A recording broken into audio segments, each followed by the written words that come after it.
في الوقت اللي كان الكل يصفق ويهلل باسم بيتكوفيتش. هذه المعطيات أضيف لها خوض مباراتين وديتين. هناك ما يتحدث على مباراة مع المنتخب الأوروغواياني، منتخب أوروغواي تعرض لكثير من الانتقادات، عدم حسن تصرفه وتعامله في مباراته مع نيجيريا، وتأجيل مباراة الودية مع منتخب ألمانيا إلى غاية شهر جوان، يعني تربص مارس المقبل. هناك من يتحدث على أنه بيتكوفيتش يعتزم أن يقوم ببعض الخطوات. سيكون هناك لقاء آخر بين رئيس الاتحاد وليد صادي والناخب الوطني بيتكوفيتش للحديث عن ما وقع وما حصل في هذه النسخة، وأيضا في ظل العروض التي وصلته من طرف العديد من المنتخبات، وأيضا نظير المشوار اللي قدمه مع المنتخب الوطني الجزائري، أنه بيتكوفيتش سيجدد عقده مع المنتخب الوطني الجزائري. تجديد أو التمديد؟ هل أنتم مع أم ضد تمديد بيتكوفيتش لعقده في هذه اللحظات، أم أنه ننتظر نتائج كأس العالم؟ أسدل الستار على كأس أفريقيا، توج منتخب السنغال وفرحنا احنا كجمهور لأنه انتصر الحق، لكن لما نتكلموا عن المنتخب الوطني الجزائري أخبار تقول أنه بيتكوفيتش سيجدد عقده مع المنتخب الوطني الجزائري. تجديد أو التمديد؟ هذه الأخبار اللي كان أصدرها موقع وين وين القطري، وتحدث على أخبار تمديد العقد بالنسبة لبيتكوفيتش. أول شيء ماذا بيا تعليقاتكم إذا تكون، هل أنتم مع أم ضد تمديد بيتكوفيتش لعقده في هذه اللحظات، أم أنه ننتظر نتائج كأس العالم وبعدها يكون لكل حادثة حديث؟ هذا الخبر اللي كان نزل اليوم، أنه الاتحاد الجزائري لكرة القدم بدأ يفكر من الآن في تمديد عقد بيتكوفيتش، وبيتكوفيتش هو الآخر يفكر هل يمكن تمديد العقد مع المنتخب الوطني الجزائري نظير الظروف اللي عاشها في هذه الفترة، فترة تقريبا سنتين مع المنتخب الوطني الجزائري، وأيضا في ظل العروض التي وصلته من طرف العديد من المنتخبات، وأيضا نظير المشوار اللي قدمه مع المنتخب الوطني الجزائري في كأس أفريقيا، أم أنه يتريض شوية، ممكن يتألق مع المنتخب الوطني الجزائري في المونديال وتجيه عروض كثيرة. كل هذه المعطيات اللي كان تحدث عليها موقع وين وين القطري، وراح نعطي لكم ملخص لما جاء، لأنه أصبح الحديث عن تمديد العقد حتى إلى صيف 2028. صيف 2028 احنا عارفين أنه منتخبنا الوطني الجزائري مع بيتكوفيتش، الاتحادية عقدها مع بيتكوفيتش سينتهي بعد المونديال. العقد اللي كان هو التأهل إلى المونديال، وأيضا الدور الثاني. في الخطوة الأولى تأهلنا للدور الثاني والدور اللي بعده، تأهلنا في دور المجموعات ب9 نقاط وتغلبنا في المباراة اللي بعدها، وتألقنا في المباراة تألقنا في مباراة الكونغو الديمقراطية، وبعدها صار اللي صار في مباراة نيجيريا.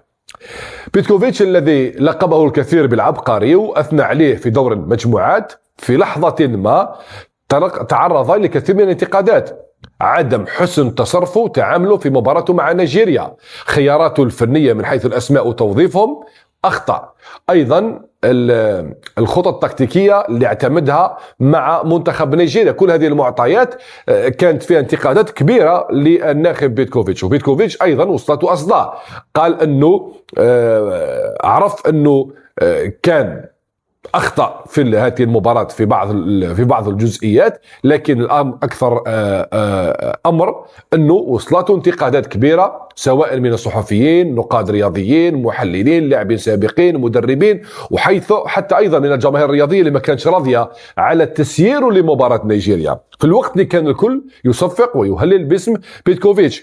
هذه المعطيات أضيف لها أنه بيتكوفيتش وش قدم وش دار مع المنتخب الوطني. نتحدثوا على كأس أفريقيا 3 انتصارات ومباراة كبيرة مع الكونغو الديمقراطية. من حيث الدهاء التكتيكي أصبح عنده أصبح اسم يتهافت عليه الكثير من الاتحادات. الكل أراد أن يتعاقد مع بيتكوفيتش وكثير من الأندية، وهذا أمر معروف في مثل هكذا مناسبات. حتى فيما يخص أيضا حصيلته مع المنتخب الوطني الجزائري منذ التحاقه حصيلة إيجابية، الكثير من المباريات فاز بها والكثير من المباريات حقق فيها نتائج إيجابية، وأيضا كانت فيها تعادلات، أعتقد هزيمة واحدة. كل هذه المعطيات بيتكوفيتش اسمه أصبح يتداول على مستوى الاتحادات وأيضا على مستوى الأندية. العروض اللي وصلته ومن باب الأمانة والصدق مع الاتحاد يفتح الموضوع تاعو مع وليد صادي. قال أنا وصلتني عروض وهاي واش كاين، ها واش كاين، ها واش كاين. وليد صادي قال لما نعودوا إلى الجزائر راح نتفاوضوا، نعاودوا نتفاوضوا، نتلاقوا في اجتماع، لكن الفرصة ما سنحتش وتأجل الاجتماع. هذا بحسب موقع ويلميل القطري. بعدها سيكون هناك لقاء آخر بين رئيس الاتحاد وليد صادي والناخب الوطني بيتكوفيتش للحديث عن ما وقع وما حصل في هذه النسخة. طبعا لما نتكلموا على هذه الواقعة، بيتكوفيتش اليوم الهدف الأول تحقق مع المنتخب الوطني الجزائري، وهو التأهل إلى الدور الثاني، وكان له زيادة قالوا مع كأس العالم. لكن هنا هذه تتعلق ببعض الجزئيات، لأنه لما تحدثوا على تمديد العقد إلى سنة 2028 ماذا يعني ذلك؟ يعني أنك المنتخبنا الوطني الجزائري راح مع بيتكوفيتش راح يلعب كأس إفريقيا في أريحية. هذه نظرة مستقبلية مليح من الاتحادية الجزائرية ومن وليد صادي.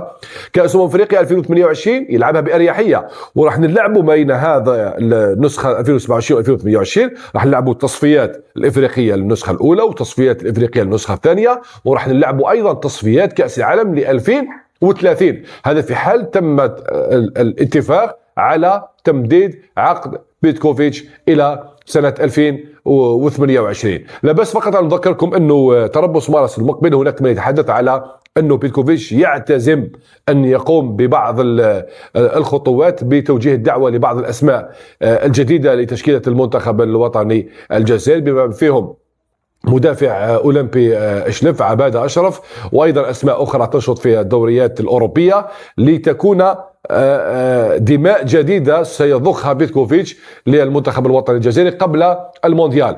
أيضا سيعتزم خوض مباراتين وديتين، هناك يتحدث على مباراة مع المنتخب الأورغواياني منتخب الأورغواي، وتأجيل مباراة الودية مع منتخب ألمانيا إلى غاية شهر جوان، يعني تربص الذي يسبق كأس العالم في الولايات المتحدة الأمريكية. هذه معطيات فيما يخص منتخبنا الوطني الجزائري. ماذا بيا في تعليقات ندعكم تقولوا لي هل أنت مع أمضي تمديد عقد بيتكوفيتش قبل المونديال الذي سيكون في شهر 6، أم أنه ننتظر أن نلعب المونديال ثم نفكر في تمديد العقد؟ لأنه حتى اللي لعبناها أيضا ممكن تكون فيها أمور أخرى. هل أنت مع أمضي تمديد عقد بيتكوفيتش؟ تعليقاتكم والسلام عليكم.